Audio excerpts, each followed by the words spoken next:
Presiden Jokowi dikabarkan akan mengocok ulang komposisi menteri di bulan Januari ini. Tak hanya sekali Jokowi menyinggung soal ini. Presiden Jokowi disebut bakal mengganti menteri yang berasal dari partai anggota koalisi yang jalan sendiri.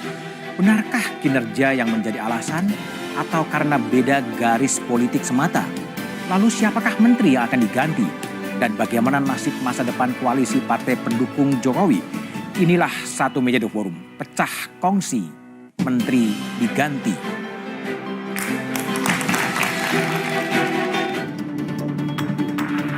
Untuk reshuffle, Pak. Besok.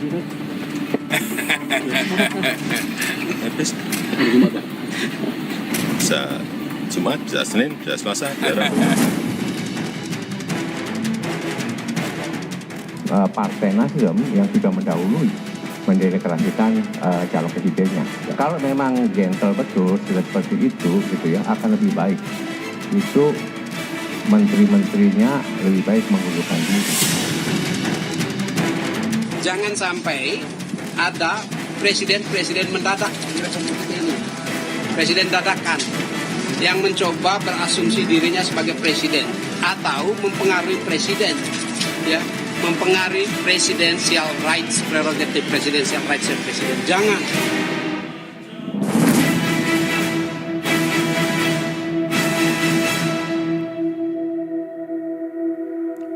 Tak hanya sekali Presiden Jokowi melempar wacana soal perombakan kabinet. Namun tak ada yang tahu dan pasti apakah reshuffle kabinet semata-mata digunakan untuk memperbaiki kinerja kabinet atau sekadar kejengkelan politik semata. Itulah tema yang akan saya bahas, pecah kongsi menteri diganti dengan sejumlah narasumber yang telah hadir di studio. Dari ujung sebelah kanan Yunarto Wijaya, Direktur Eksekutif Carta Politika. Malam Mas Toto. Malam. Di sebelah kanan saya ada Ketua DPW Partai Nasdem Sugeng Suparwoto. Malam. Sugeng. Di sebelah kiri saya ada Eriko Sotarduga, Ketua DPP PDI Perjuangan. Assalamualaikum. Waalaikumsalam. Dan di ujung sebelah kiri ada Amiruddin Ma'ruf, staf khusus Presiden Republik Indonesia. Malam, Mas Amin. Malam, Mas. Kita coba lihat terlebih dahulu paket yang telah disiapkan oleh tim Satu Meja. Kabar perombakan kabinet makin santer terdengar. Sudah 4 kali Presiden melempar sinyal akan melakukan reshuffle terhadap menterinya. Pada 13 Oktober 2022, saat meninjau proyek kereta cepat Jakarta-Bandung, Jokowi mengeluarkan pernyataan terkait isu perombakan kabinet. Karena selalu ada pelaksanaan nanti diputuskan. Saat kunjungan kerja di Bogor pada 23 Desember 2022, Jokowi juga berkomentar tentang pergantian menteri. Mungkin ada lagi reshuffle, Pak, di ujung jabatan. Awal tahun 2023, isu perombakan kabinet makin nyaring terdengar. Saat meninjau pasar Tanah Abang di Jakarta Pusat, Jokowi angkat bicara. Reshuffle lagi Pak, udah awal tahun. Jadi Pak, Kemarin kan? Keluarnya. Ditunggu aja. Terbaru, dalam kunjungan kerja ke Riau pada 5 Januari lalu, Jokowi kembali menjawab pertanyaan soal pergantian menteri. Besok.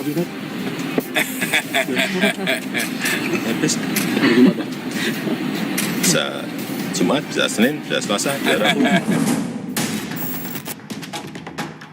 Dorongan perombakan kabinet dari partai pengusung juga kian kuat. Hubungan dua partai koalisi yang mengawal pemerintahan PDIP dan Nasdem terlihat makin tak harmonis. Ketua DPP PDIP Jarod Saiful Hidayat meminta Jokowi mengganti menteri dari Nasdem. Menteri dari Partai Nasdem layak diganti karena kinerjanya disebut tak sesuai target. Pendeklarasian calon presiden dari Nasdem juga membuat PDIP meminta Nasdem meninggalkan koalisi saat ini. Karena saya ada di Komisi 4, maka kemarin memang saya sampaikan bahwa Menteri Pertanian dan Menteri Kehutanan dan KLH itu perlu dievaluasi. Terkait misalnya, kita sudah berusaha ya menjadi negara yang berswasembada pangan. Kita ingin membangun kedaulatan pangan. Tapi ternyata produksi masih tidak mencukupi. Juga terkait dengan Partai Nasdem yang sudah mendahului mendeklarasikan calon presidennya. Ya, ini juga menjadi catatan. Isu pergantian menteri berhembus kian kuat. Lantas, kapan Presiden akan merombak kabinet? Benarkah karena kinerja yang buruk atau sikap politik jadi penyebabnya?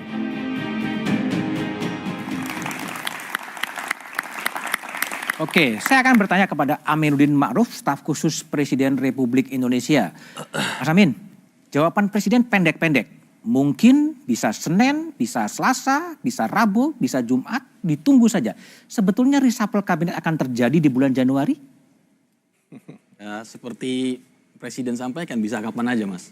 Karena kita yakin di sini, saya juga yakin yang ada di sini semua sepakat kalau reshuffle kabinet adalah wewenang penuh mutlak hak prerogatif Presiden. Artinya akan terjadi di bulan Januari ini?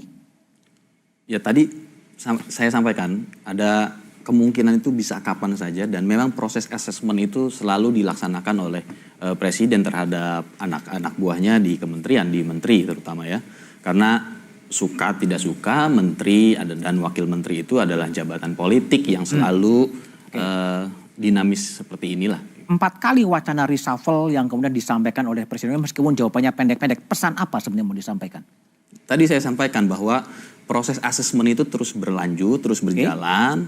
Bagaimanapun dalam melaksanakan hak prerogatif Presiden, bahwa Presiden tentu melaksanakan hak itu dengan penuh kebijaksanaan dan multi perspektif. Artinya indikator-indikatornya kita sudah punya jelas bagaimana penilaian menteri dan seterusnya. Oke, jadi pertimbangan Presiden akan merombak kabinet semata-mata karena memang kinerja dari menteri-menteri yang dinilai atau karena pertimbangan-pertimbangan politik lain? Dua-duanya, Mas. Dua-duanya itu apa? Ya tadi ada pertimbangan kinerja programatik dan tentunya ada juga pertimbangan politik karena menteri dan wakil menteri adalah jabatan politik, Mas. Oke. Selain mendukung yang sifatnya kinerja programatik disesuai kementerian masing-masing, menteri itu adalah jabatan politik yang harus memperkuat visi misi dari presiden. Oke, baik. Bung Eriko Sotarduga, Ketua DPP PDI Perjuangan. Ya, Mas Budi. Bagaimana Anda melihat wacana reshuffle yang 4 kali muncul diucapkan oleh Presiden dan juga disampaikan oleh politisi PDI Perjuangan sebetulnya? Sebenarnya tidak ada yang aneh dalam hal Nggak ada yang aneh? Tidak ada. Karena begini, menurut kami apa yang disampaikan Mas Amin tadi ada tambahan satu lagi. Bukan hanya soal kinerja dan dari sudut politik saja. Ada satu lagi. Ini bukan karena PDI Perjuangan 3 hal ini ya. Serius Mas Budi. Apa itu? Ketiga itu masalah hukum. Hukum? Ya kan bisa reshuffle karena soal hukum. Oh, kan begitu. Ada Jadi ya? ada soal kinerja, ada soal politik. Artinya Anda mengindikasikan ada... Saya tidak ada menyampaikan seperti itu, tapi kan penyebabnya bisa terjadi emang ada yang terkait masalah hukum? Saya enggak tahu kalau soal hukum, tapi kalau soal kinerja. Enggak tahu tadi diomongnya ada masalah hukum? Saya katakan inilah penyebab yang bisa orang direshuffle. Oke. Nah, tapi yang saya tahu kinerja dan dari sudut politik itu pasti. Nah, pertama dari kinerja, tadi sudah disampaikan Mas Jarod. Bayangkan nih Mas Budiman, katanya akan ekspor beras ke China. Oke. Kurang lebih 200.000 ton. Yang ada sekarang import beras ke Indonesia. Baru masuk 200.000 ton. Oke. Mas Budiman, andaikan ini terjadi tidak diantisipasi dengan baik. Bayangkan rakyat Indonesia yang akan mengalaminya.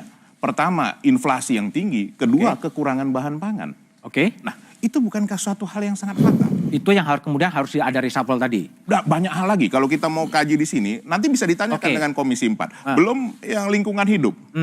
Bahwa ada tanah Perum Perhutani yang 2,4 juta hektar setengah ditarik ke KLHK. Oke. Nah, ini ada hal apa? Oke, baik, kan? baik. Batas-batas perkebunan dan batas-batas tambang. Tadi kita diskusi juga dengan Mas Sugeng tadi sebelum acara ini.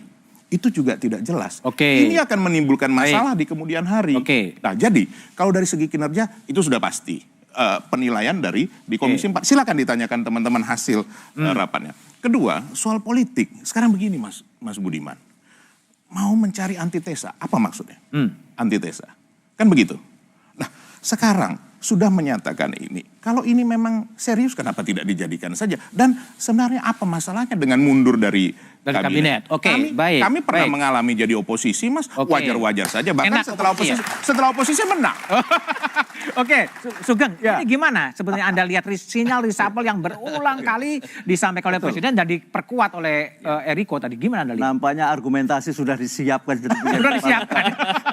Kontra argumentasinya Anda apa? Ya begini ya, bahwa sekali lagi kita bukan ini kok normatif begitu, tapi memang itu faktanya.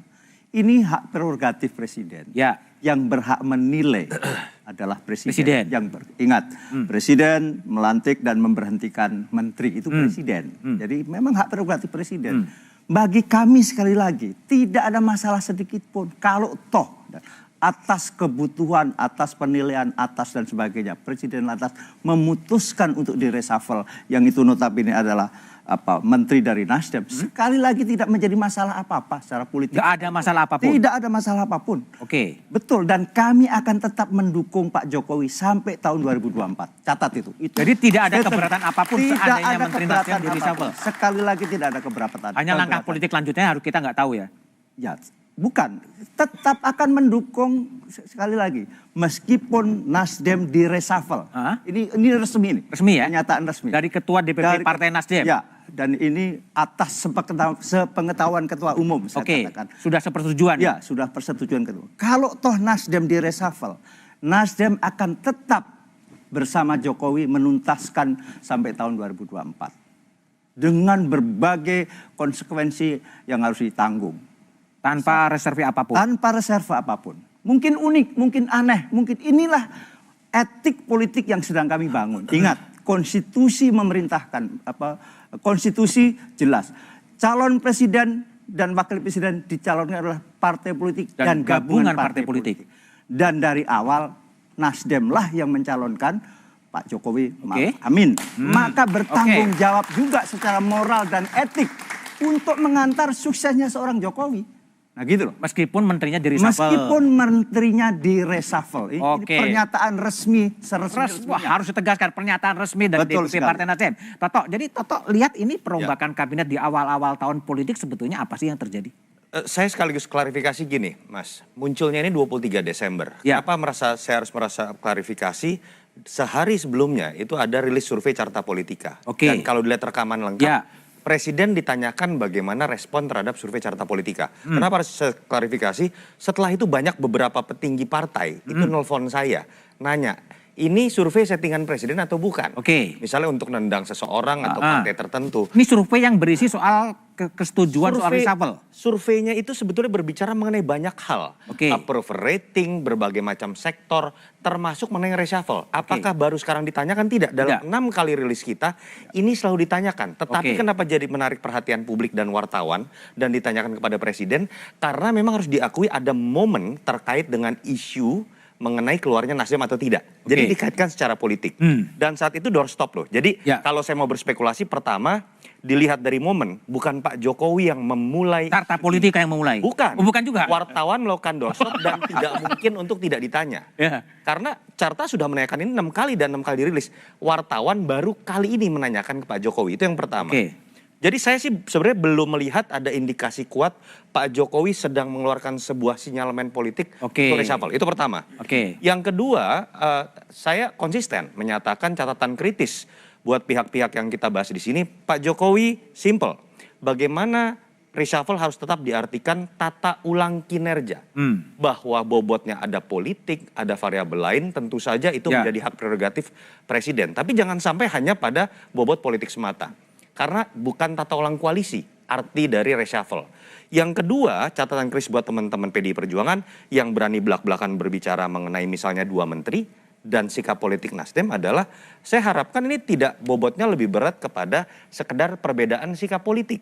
Kalau mau masuk ke dalam definisi mengenai tata ulang kinerja, lanjutkan narasi yang Mas Jarod sudah sebutkan sebagai Komisi 4. Kalau memang buruk 2 menteri tersebut, lakukan itu dalam sebuah diskusi yang kemudian ketika diganti pun bobot harus lebih baik. ada, tapi kualitas dari perbaikan kinerja juga ada. Itu catatan kritis buat ini. Yang terakhir buat teman-teman Nasdem, saya sudah sering mengulang dan saya pernah sampaikan ini ke Bang Surya Paloh langsung sehari sebelum deklarasi Mas Anies. Saya terbuka menyatakan persoalannya bukan Anies. Menurut saya akan menimbulkan polemik adalah kalau kemudian nanti ada rencana deklarasi atau koalisi dilakukan dengan dua partai oposisi.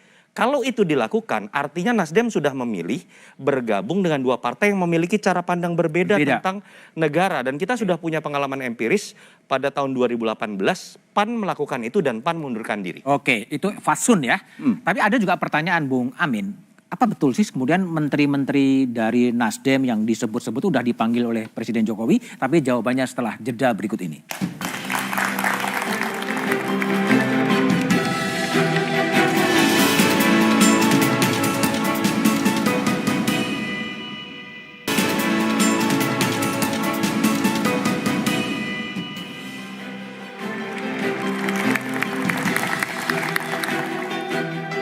Masih bersama saya Budiman Tanurjo di satu meja The Forum. Sebelum ke Bung Amidun Rauf, saya akan ke Mas Sugeng Suprawoto dulu.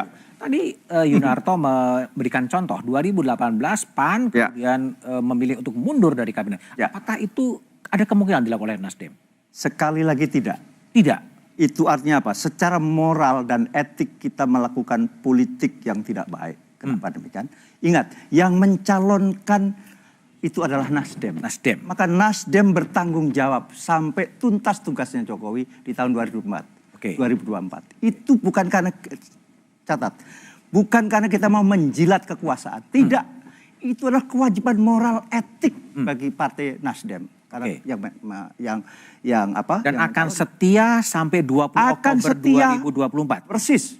Banyak sekali godaan hari-hari ini yang godaan artinya apa? Ya kita mau dijorokin agar keluar dan sebagainya sehingga bisa saja kan dengan emosional atau apa. Tidak kami itu. Kami sadar betul memang ini langkah seolah-olah tidak biasa. Tapi kita harus justru membiasakan langkah-langkah yang moral, etik yang benar. Tidak akan mundur, tapi kalau kemudian di reshuffle ya monggo-monggo saja. Monggo saja. Monggo. Tetap kita akan mensukseskan Jokowi sampai tahun 2024. Oktober tadi 2024. Sampai apa yang disampaikan Yunarto misalnya. Loh, tapi PDIP baiknya mundur aja lah. Itu lagi-lagi mundur dalam pengertian koalisi. Oh tidak kami. Mundur sebagai menteri aja keluar. Oh itu sekali lagi, itu kan presiden yang tidak akan mundur, tapi kalau dimundurkan monggo. Monggo. Bung Eriko, jadi gimana? Jadi PDIP tuh ngotot kelihatannya kan, selain program kinerja ya udah mundur aja kira-kira gitu. Begini, Mas Budiman, saya perlu ingatkan juga Mas Sugeng bahwa Pak Jokowi itu adalah kader PDI Perjuangan. Nah, itu jelas ya. Artinya apa? Suara PDIP, suara Pak Jokowi dari gitu? awal, mulai dari wali kota sampai akhirnya gubernur dan kemudian menjadi presiden itu diusung oleh PDI Perjuangan. Nah, dan itu kader PDI Perjuangan. Nah, kami betul-betul berkepentingan untuk kesuksesan program dan juga pekerjaan Pak Jokowi sampai nanti dengan selesainya. Nah, sekarang dalam kenyataan yang ada, itu perkembangan yang ada. Tadi sudah kita sepakati bersama, tadi Mas Toto nyampaikan juga bagaimana awalnya terjadi perkembangan seperti itu. Kan tadi saya sudah sampaikan di awal bahwa ada penyebabnya. Baik itu kinerja, politik, ataupun bisa saja hukum. Kan seperti itu. Nah, sekarang unsur-unsur ini, kinerja ini sudah ada. Tapi sekali lagi Mas, bahwa ini sepenuhnya hak dan kewenangan Bapak Presiden Jokowi. Tapi kan PDIP mendesak-desak agar dirombak kabinetnya atau kemudian menteri-menteri Nasdem itu mundur. Emang PDIP udah menyiapkan kader? Begini, kan sudah ditanyakan oleh rekan-rekan media sehingga dijawab oleh Mas Jarod bahwa memang dasarnya ada.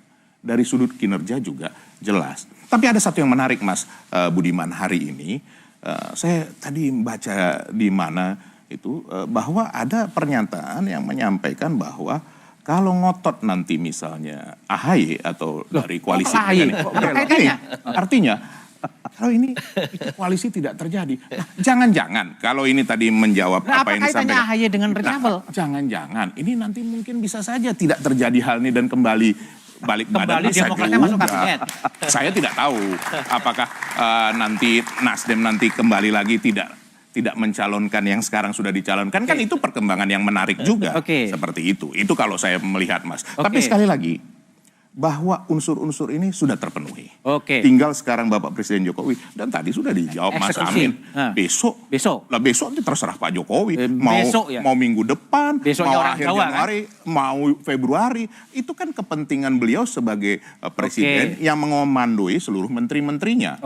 Kalau soal pergantian Mas, sama siapa saja monggo. Kan begitu, yang punya kemampuan tentunya, jangan nanti problem yang sama terjadi lagi. Oke, baik. Mas Amin, jadi sejauh mana sih dinamika di internal istana? Apakah betul sudah ada pemanggilan, sudah ada menulis kira-kira siapa yang mengganti siapa dan lain sebagainya gitu? Saya rasa belum sejauh itu, Mas. Tapi prinsipnya adalah ada atau tidak ada reshuffle, pasti kebijaksanaan presiden itu dengan multi perspektif. Ya. Hak prerogatif presiden itu adalah berdiri sendiri, tapi dilaksanakan sekali lagi. Pak Jokowi ini orang Jawa penuh, tadi Mas Sugeng juga sudah sampaikan moral, etik, politik selalu dijunjung tinggi oleh presiden bahwa kalaupun ada dan tidak ada reshuffle itu murni pertimbangan presiden dengan kebutuhan pemerintahan yang beliau pimpin dan juga kebutuhan bangsa dan negara kita. Ya. Oke, jadi kalau kembali ke Toto, itu sebenarnya kalau Anda lihat ya, kan carta politik kan juga menanyakan kepada publik ya, bahwa persetujuan untuk reshuffle kabinet atau tidak, 61 ya kira-kira yang menyetujui reshuffle kabinet. Itu karena problem apa sebetulnya? Saya tidak menanyakan lebih lanjut ya, tetapi memang awal mula temuannya yang menarik adalah ada gap antara kepuasan kepada presiden yang sudah menembus angka di atas 70% dengan kepuasan terhadap kementerian yang gapnya sekitar 11-12%. Lalu kita tanyakan lebih lanjut apakah setuju dengan reshuffle atau tidak, ternyata korelasinya linear juga. Gap ketidakpuasan itu kemudian berlanjut dengan persetujuan terhadap reshuffle. Saya harus jelaskan, saya termasuk yang tidak sepakat kalau pertanyaan nama-nama mana kementerian yang paling memuaskan tidak, itu bisa ditanyakan di survei. Itu nggak fair. Karena biasanya akan bias popularitas. Yang tingkat kepuasannya tinggi, itu biasa adalah nama-nama yang populer, capres, lagi pengen jadi, atau pernah nyapres, dan lain-lain. Nah, jadi survei Anda itu kan umum ya? Bahwa apakah karena publik memang setuju rilisnya itu tidak khusus mengenai reshuffle, dan kita pernah 5 kali sebelumnya merilis hal tersebut, tapi buat wartawan tidak menarik. Tidak menarik. Setelah kejadian Nasdem deklarasi menjadi menarik. Artinya yang saya ingin katakan Mas Budiman, kita nggak bisa nafikan kok.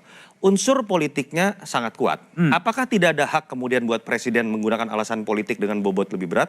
Apakah tidak ada alasan buat PDI Perjuangan untuk mendorong karena alasan bobot politik? Itu sah-sah saja. Nah, kembalikan ke porsi masing-masing. Contoh, bagaimana teman-teman PDI Perjuangan boleh saja mengatakan Anda sudah mengatakan capres Anda antitesis pemerintahan yang sekarang, kita tidak bisa bekerjasama dengan Anda. Tapi jangan kurangi bobot kualitas reshuffle-nya. Lakukan, saya berharap ada dialog-dialog antar teman-teman Komisi 4, Nasdem dengan PDI Perjuangan, berdebat mengenai bobot seorang mentan yang misalnya kita sedang perdebatkan berkualitas atau tidak. Sehingga kemudian presiden mendapatkan masukan yang baik dan tetap kemudian bisa mendapatkan kualitas dari reshuffle-nya. Itu yang pertama. Yang kedua, buat presiden sendiri punya hak untuk melakukan reshuffle hanya karena alasan politik pun hak. Itu namanya prerogatif. Tapi kan dengan sisa waktu alangkah baiknya ada bobot kualitas juga. Karena yang harus diingat adalah presiden ini kapasitas tertingginya itu adalah kepala pemerintahan. Bukan kepala koalisi. Kalau dia hanya kemudian menggunakan variabel politik menjadi satu-satunya alasan, kapasitas dalam kepala pemerintahannya itu menjadi turun menurut saya. Catatan kritis buat Nasdem biar imbang juga begitu ya. Saya agak tetap tidak bisa membaca sebuah logika bahwa koalisi itu dilakukan dengan partai oposisi itu kan 2024. Pertanyaan saya sebaliknya adalah lalu atas dasar apa Anda berkoalisi dengan partai yang jelas-jelas sekarang berbeda. Urusan IKN berbeda, urusan BBM berbeda. Artinya kan tidak ada tuh yang selama ini digembor-gemborkan kesamaan platform, visi misi, jangan-jangan memang kepentingan politik pragmatis semata. Saya jawab itu. Jadi begini, kenapa hari ini baru dengan Demokrat dan PKS? Sekali lagi, baru dengan Demokrat. Baru dengan? Iya. Artinya apa? Nasdem membuka diri kepada partai apapun. Tapi kan ada fakta lain, fakta politik setidaknya sebatas apa yang disebut dengan KIB, apa yang disebut dengan koalisi Gerindra dengan PKB. Maka yang ada di luar itu baru Demokrat sama PKS. Sekali lagi ya, persoalan ini bukan milih-memilih, tidak. Tapi kebetulan saja. Adanya itu. Itu kan fakta politik juga. Padahal kami tidak membatasi. Siapapun bisa berkoalisi dengan apa yang kami calonkan, yakni hari ini adalah Anies Baswedan. Sekali lagi tidak sebetas. Itu kan hari ini. Ini politik dinamis. Ada panggung depan, ada panggung belakang. Nah, panggung belakangnya apa itu? Panggung belakangnya adalah semua partai politik juga komunikasi dengan kami, membuka kemungkinan untuk koalisi.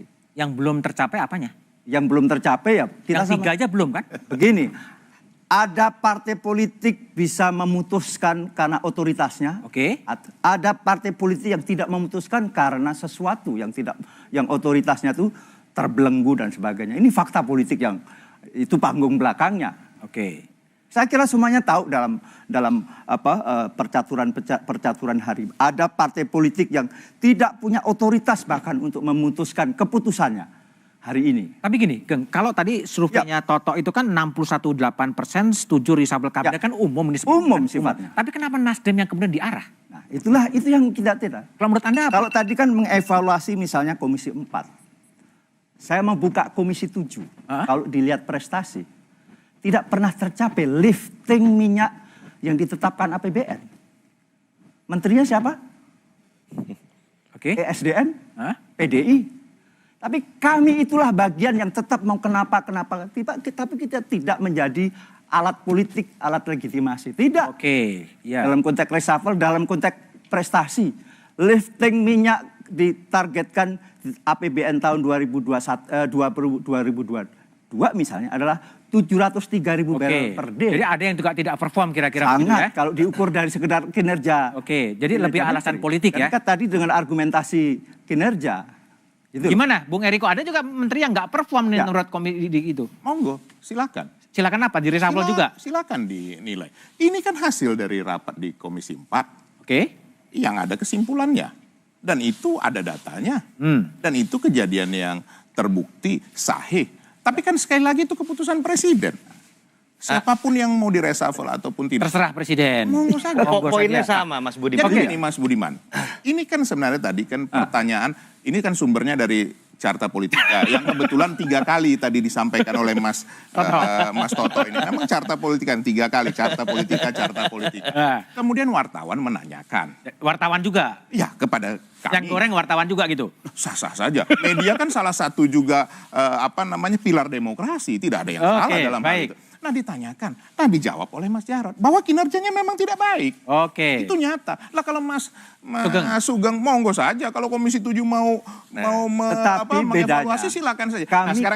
Karena kami merasa menjadi bagian dari koalisi, justru ini kita perbaiki terus. Nah, saya agak berbeda, Mas. Menurut saya malah apa yang kita lihat dalam perdebatan hari ini, ada PDI Perjuangan yang membuka data Komisi 4 versi anggota PDIP. Mas Sugeng sedikit tadi kemudian melontarkan terkait pandangannya mengenai kekurangan Menteri ESDM begitu ya. Yang betul konsep check and balance itu seperti ini. Jangan-jangan yang selama ini salah adalah ketika 2 partai ini atau semua partai jangan-jangan mendefinisikan bahwa selama kita kong kali kong dan satu sikap politik, kita nggak usah check and balance. Cincai aja semuanya ini yang benar, ini yang kita harapkan dalam konteks demokrasi sebenarnya. Ini Mas, tadi saya juga mesti meluruskan Mas Toto ini. Diluruskan juga? Kalau semua kehidupan itu dengan bicara kong kali kong, ya kita juga mesti tanyakan Mas Toto. Hasil surveinya siapa yang bayar nih surveinya? Loh, benar kan? Presiden juga harus sampaikan seperti itu. Nah, begini. Sebentar. Tapi menariknya adalah kira-kira gimana nih apa koalisi Nasdem dan PDIP dalam pemerintahan Presiden Jokowi? Tapi jawabannya setelah jeda berikut ini.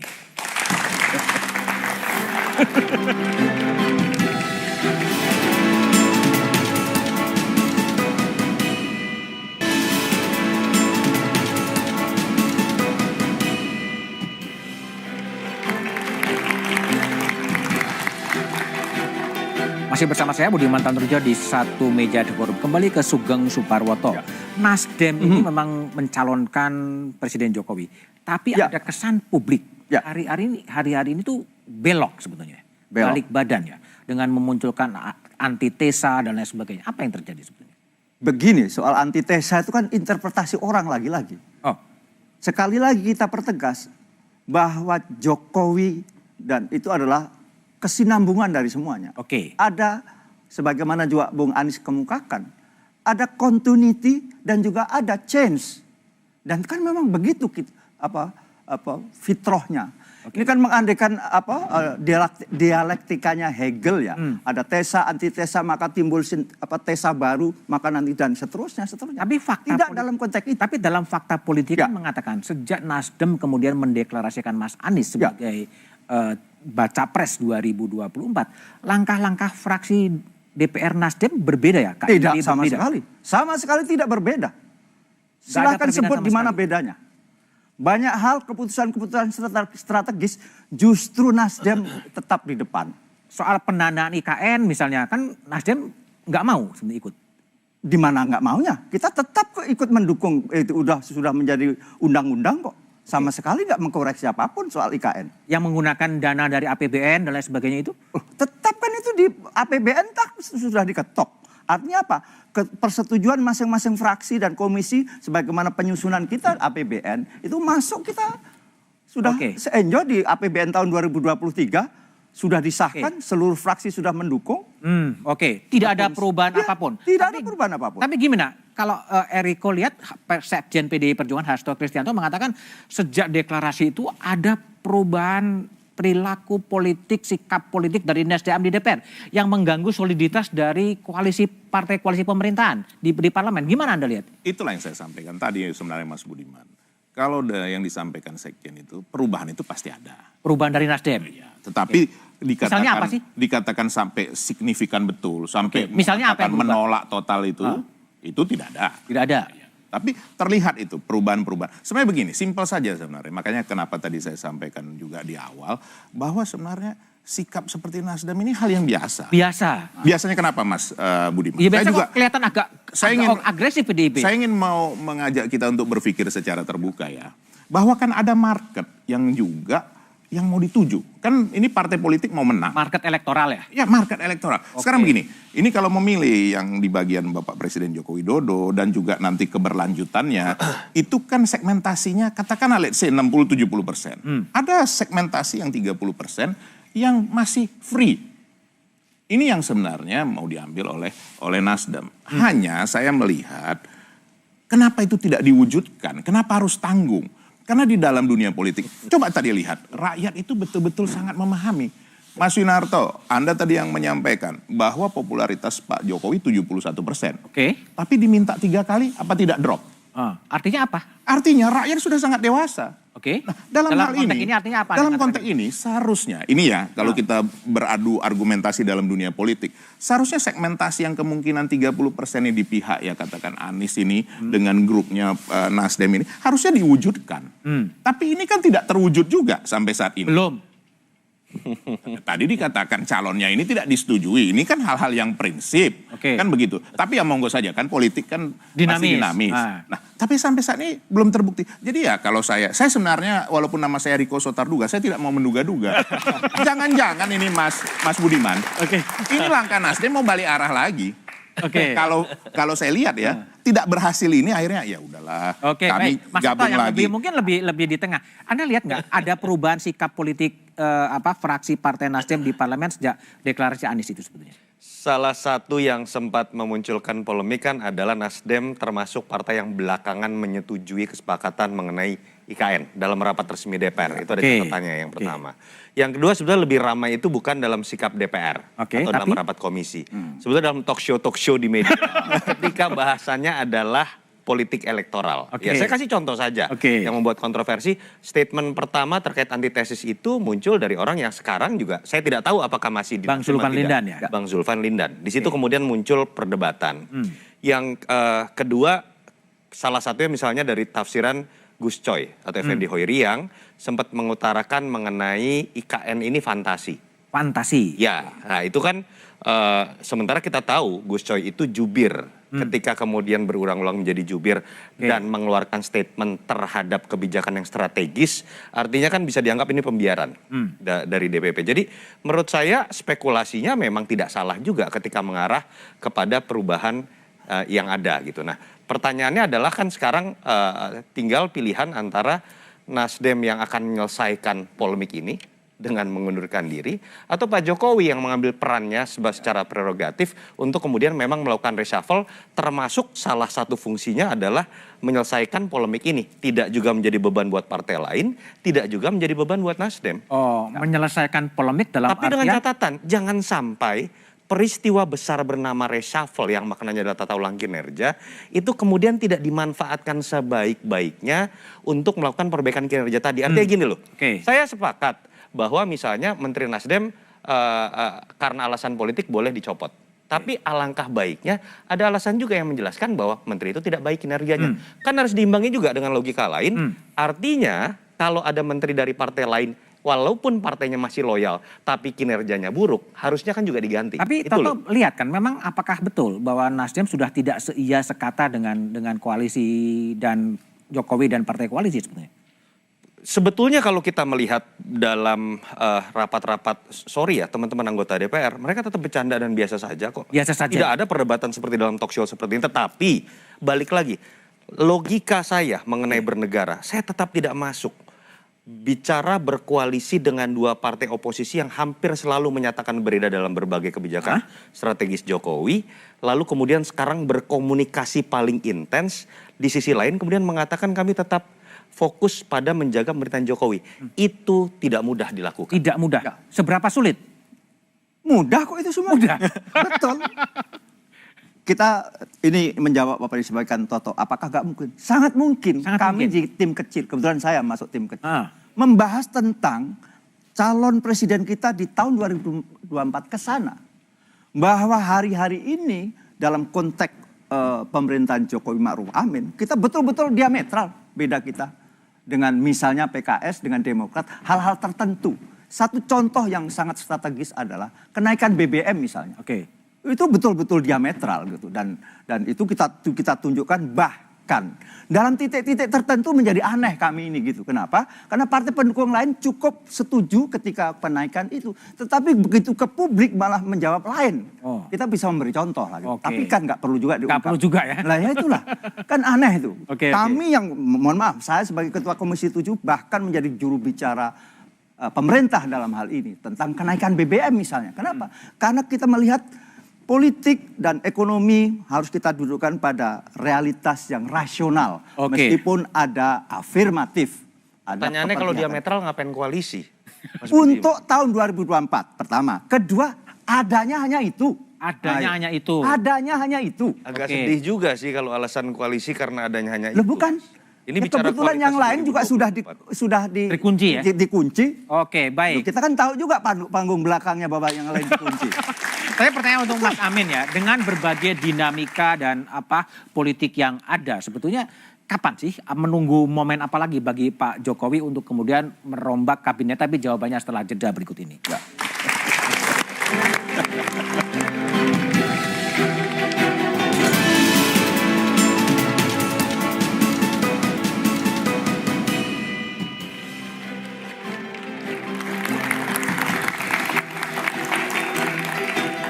Masih bersama saya Budiman Tanurjo di Satu Meja The Forum. Aminuddin Rauf.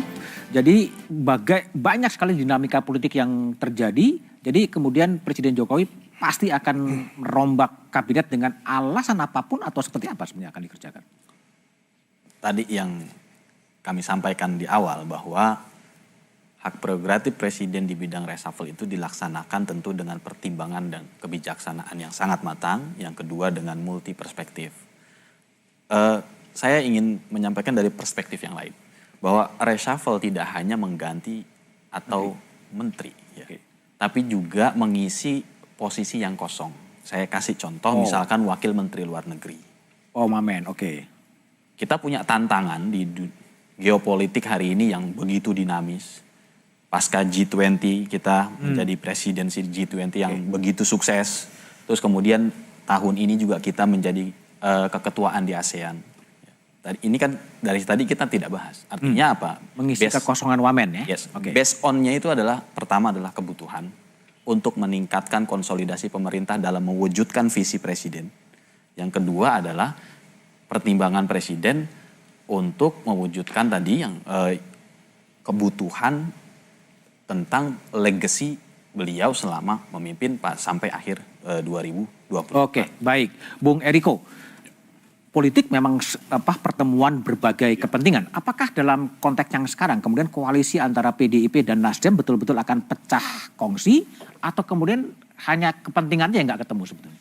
Sebenarnya simpel saja, Mas Budiman. Politik betul ingin mencapai kekuasaan, tapi bagaimana cara mencapai kekuasaan itu? Ada sebenarnya hal-hal yang prinsip yang memang tidak boleh dilanggar dalam dunia politik, walaupun acap kali ini sering dilanggar. Artinya begini, dari awal kita bersama-sama ya sampai akhir kita bersama-sama dan konsisten. Artinya ada yang dilanggar sekarang. Nah, itu kan tergantung persepsi masing-masing. Saya kan sampaikan tadi jangan dilanggar. Nah, kedua, apa yang juga paling penting? Bagaimana menjaga supaya presiden ini kinerjanya sampai akhir juga baik. Nah, yang ketiga, jangan juga memanfaatkan pada saat periodisasi ini kemudian ikut di dalam, tetapi pada akhirnya juga nanti akan berbeda. Kan disampaikan juga oleh Pak Sekjen kami, kalau kami memang tidak pernah ingin menusuk dari belakang. Menusuk dari belakang? Itu ditujukan ke siapa sih? Siapapun. Siapapun, Siapapun itu. Kan kita tidak menunjukkan pada satu orang, jawaban itu juga tidak ditujukan pada satu kelompok tertentu. Siapapun pokoknya? Siapapun. Nah, ini hal-hal yang sebenarnya seperti ini yang perlu kita jaga. Baik. Sugeng, menusuk dari belakang itu dialamatkan kepada siapa kalau dalam bacaan Anda? Marilah kita jaga suasana dan momentum. Ada momentum ini. Kenapa? Momentum ini sedang momentum bagus. Kenapa? Krisis dunia yang diperkirakan dalam ternyata tidak sedalam yang kita khawatirkan. Berbagai analisis terakhir, IMF dan sebagainya menyatakan. Dan alhamdulillah dari momentum yang kita jaga dengan baik, Indonesia tetap tumbuh. Tapi bahkan menjadi betul nggak sih pengharapan. sinyalemen yang ditujukan menusuk dari belakang itu Nasdem? Itulah makanya, janganlah menginterpretasikan sesuatu yang membuat suasana justru tidak kondusif. Tapi Anda merasa menusuk dari belakang? Sangat tidak. Dan tidak ada niat sedikit pun untuk menusuk. Wong ini presiden yang kita calonkan. Bagaimana kita itu mengkhianati apa yang sudah kita sampaikan seperti tadi. Ada kewajiban moral dan etik untuk mensukseskan. Sekali lagi. Setia tidak sampai garis akhir ya? Justru mensukseskan sampai tahun 2024. Tetapi Nasdem juga punya hak moral dan etik dan konstitusi untuk mencalonkan siapapun pemimpin nasional. Karena salah satu tugas partai politik adalah rekrutmen kepemimpinan. Untuk kapan? Untuk pasca tahun 2024. Pasca 2024 itu 14 Februari ya?